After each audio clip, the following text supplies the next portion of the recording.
In 2022, online dating apps have completely taken over and are actually one of the top ways couples meet each other. However, not everything goes as planned. Sadly, there have been many extreme cases when meeting people online, and Tinder will be our main focus today. In this video, we'll be talking about the dangerous world of Tinder criminals. If you guys want to see the other videos in this series, make sure to check out the playlist at the top right after this video. And please make sure to remain safe when meeting someone from the internet. I hope this video raises awareness. Anyway, sit back, relax, and enjoy the video. If you guys watch my videos and you don't have a plate of food in front of you, that's mad disrespectful. If you're gonna watch one of my videos, you gotta be munching on something. Hey guys, welcome back to another video. Today we're gonna be talking about the dangerous world of Tinder criminals. Nah, but for real, go get some food. You don't have to if you don't want to. You don't have to if you don't want to. You guys like my watch? Look at that. Yeah, my first Richard Millie. The day that this video is uploaded, we are doing a giveaway on the Earl Doesn't Exist Instagram page. It's at Earl Doesn't Exist, and all you have to do is reshare on your story and follow the page. So if you want to win a giveaway, make sure to go check it out. Speaking of that, there will be 3 hidden codes in this video for 25% off anything at earldoesn'texist.com. By the way, human reviewer that's going to review my video, I'm letting you know right now, everything in this video is suitable for advertisers. I hate having to get that check, but you guys are gonna check. You guys always check my channel. Everything is censored. Everything is suitable for advertisers. Okay, let's get straight into the video. Danueal Drayton. In 2018, 27-year-old Danueal Drayton would use dating apps such as Tinder and Plenty of Fish in order to lure women into uncomfortable situations and R-word or murder them. Drayton, who lived in New Haven, Connecticut, murdered 29-year-old Samantha Stewart after they went back to her home on July 16th after meeting on Tinder. Samantha was a nurse and seemed to be a very happy and normal girl. Not many of the details of this case are public, I don't know why, but I'll tell you what I've read. Before the murder of Samantha, Drayton had already been committing crimes through the app, specifically charges of an attempted murder of a woman he shared an Uber ride with, and choking and R-wording another woman that he met on Tinder. Now back to Samantha. After killing her, Drayton allegedly had sex with her body, then wrapped her in a blanket in the bedroom and took off with her credit cards. He fleeted in a white van to the JFK airport, where he then used one of her credit cards and flew out to LA. Her family described how he physically left her, and I literally cannot even describe that on YouTube, but just know it is gruesome. Police found him in a North Hollywood hotel, and when they entered his room, he had another girl held hostage in that hotel room. He was sentenced to 25 years to life with no bail.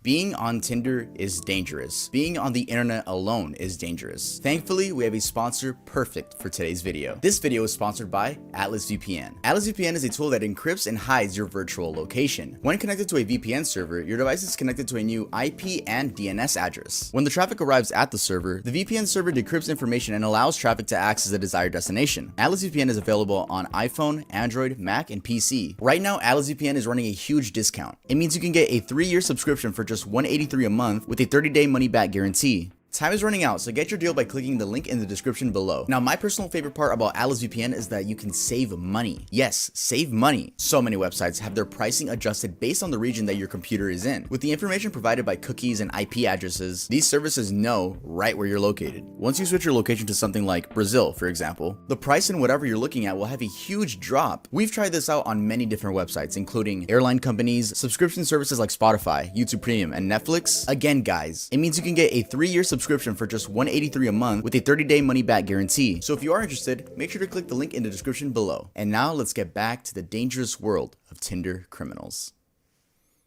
Bailey, Boswell, and Aubrey Trail. All my sources will be linked down below. On November 15th, 2017, Sydney Loof left work for a Tinder date in Wilbur, Nebraska. The day after, Sydney was reported missing after failing to appear at her job. Sydney Irene Loof was born on August 21st, 1993 in Broken Bow, Nebraska. She loved playing basketball and golf while in school, but developed scoliosis as a teenager, causing her to step away from sports. After graduating from high school in 2011, she worked at her local Menards store. Her mother explained that Sydney suffered from anxiety and major depression. A few days before her disappearance, Sydney discussed her worsening mental health with her family, who scheduled and drove her to a doctor's appointment where she was given antidepressants. Sadly, that was the last time they saw her. Sydney agreed to go on a date with a person she met on Tinder, and that person's name was Audrey. But Audrey was just a fake alias used by a woman named Bailey Boswell. Sydney made sure to ask Boswell twice if anyone else was going to show up on the date, and Boswell lied and said, yeah, we'll be the only 2 people there. The date was held in a basement that Boswell and her husband Aubrey Trail were renting for about 6 months. Yes, they were renting a basement.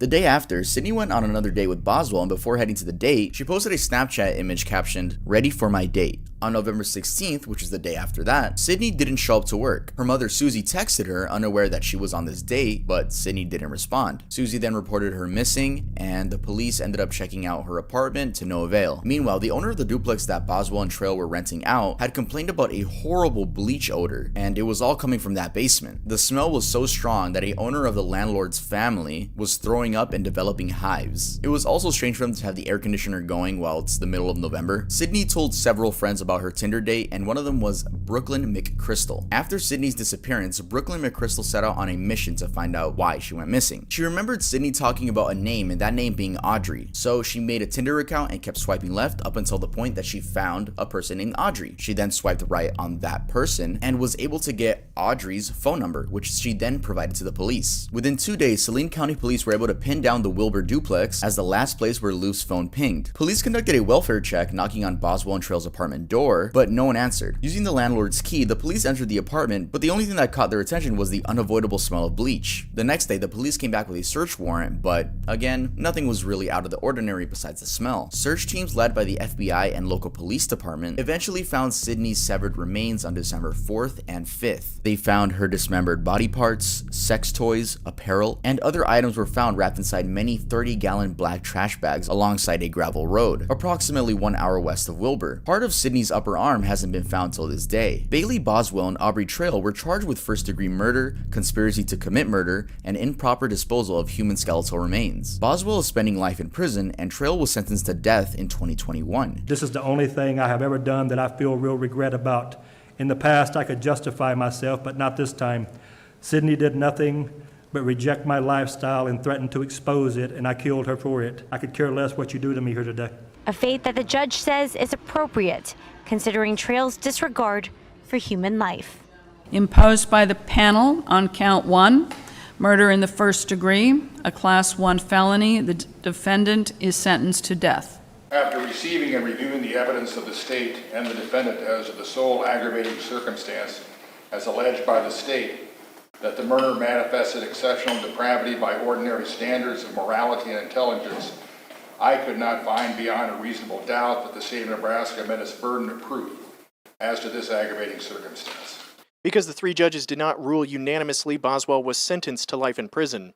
Boswell showed little reaction to the sentencing, but her attorney remarked that it was an outcome they had hoped for. In July 2019, 3 other women took the stand to allege that Boswell and Trail had desires to record victims as they torture and kill them before profiting thousands from the sales of these videos. I'm assuming they're talking about snuff films that can be found on the dark web. If you'd like to educate yourself more about the dark web, the weird stuff that goes on over there, I also have a series, a whole playlist dedicated to me browsing the internet's strangest websites. Anyway, even though these murderers did get what was coming to them, I guess one of them got life in prison, the other one just got sentenced to death, that still won't bring Sydney back. Let's head on over to the next one.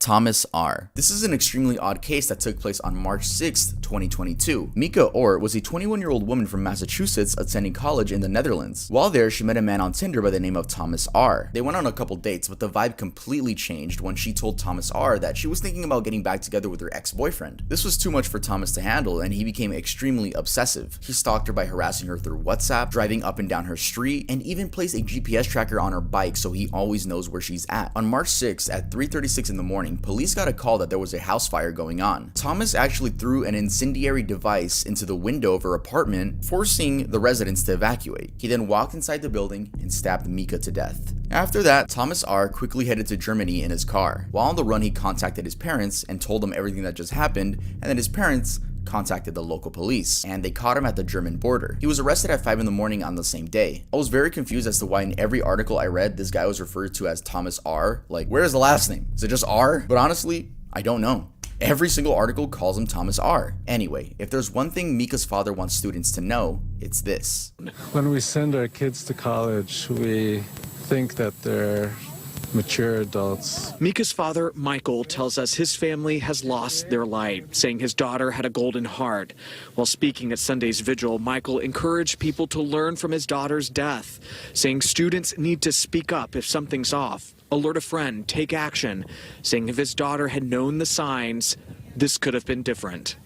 I think that if that were in place, then this tragedy may have been avoidable. Mika's family held a memorial service in the Netherlands for her. They plan on putting one together here.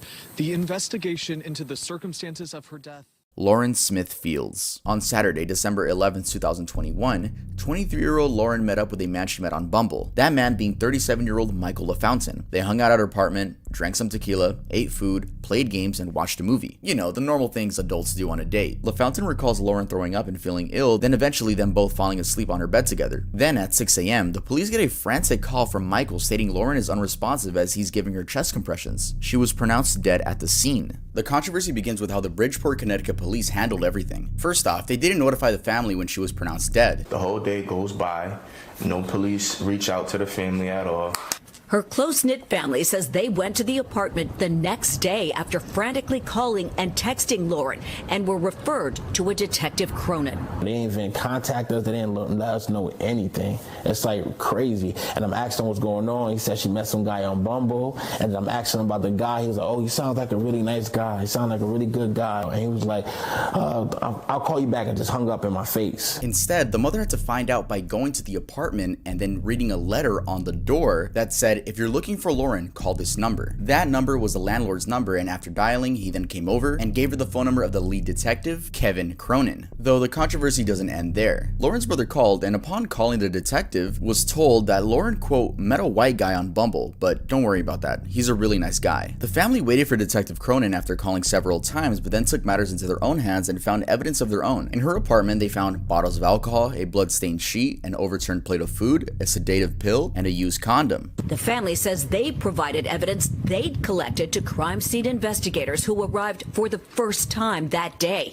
included a bloody sheet and a pill. And 2 cups of like drinks or whatever next to a bottle. They didn't take none of that. We seen a condom, we seen lube, other stuff in there, and they didn't take none of this. Due to the lack of professional help from the station, people online were demanding something be done about this. Was this due to Lauren being a black woman and the last person seeing her alive being a white man? We'll never know. But what we do know is that this case was handled horribly. Because of the increased attention to Lauren's case on social media, the Connecticut Office of Chief Medical Examiner released her cause of death: acute intoxication due to the combined effects of fentanyl, promethazine, hydroxyzine, and alcohol. Her death was ruled an accident. As for Michael LaFountain, his attorney said he wasn't a person of interest anymore. Anyone that genuinely cared and they were there, the last person there, and they know that nothing bad happened, you would at least even reach out to the family yourself. Like, listen, I know I'm sorry for your loss of your daughter or your sister. Checking out the family's GoFundMe page, it seems like the last update was in February of this year, stating that the 2 lead detectives that were on this case were put on administrative leave and one was resigned. Which, by the way, the one that wasn't fired was quietly brought back a few months later. The case is still ongoing, and it seems that publicly, Michael LaFountain hasn't faced any type of repercussion.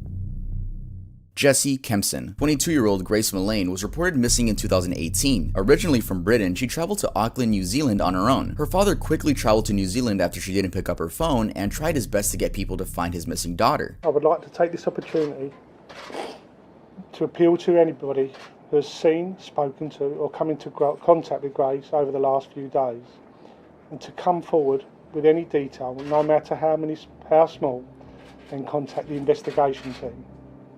Once again, I thank you all for coming. Investigators looked through cameras and found her hanging out with a man that she had met on Tinder. They hung out in Sky City, which is like a plaza where you can also get drinks. Then they headed to a Mexican cafe, they drank some more, then they headed to yet another bar, and Grace actually texted a friend from back in England and said that she clicked really well with this guy. They then headed to this man's hotel room. What happened that night? I think you guys can guess, but he sadly murdered Grace by strangulation. The police found out Jessie Kempson had strangled Mullane to death, crammed her into a suitcase, and then taken her body to a wooded area. When interviewed by authorities, Kempson explained that she just wanted to be choked and they were both into that. She started talking to me about 50 Shades of Grey, which is a sex fantasy movie that's out. We started having sex. At first it was just normal.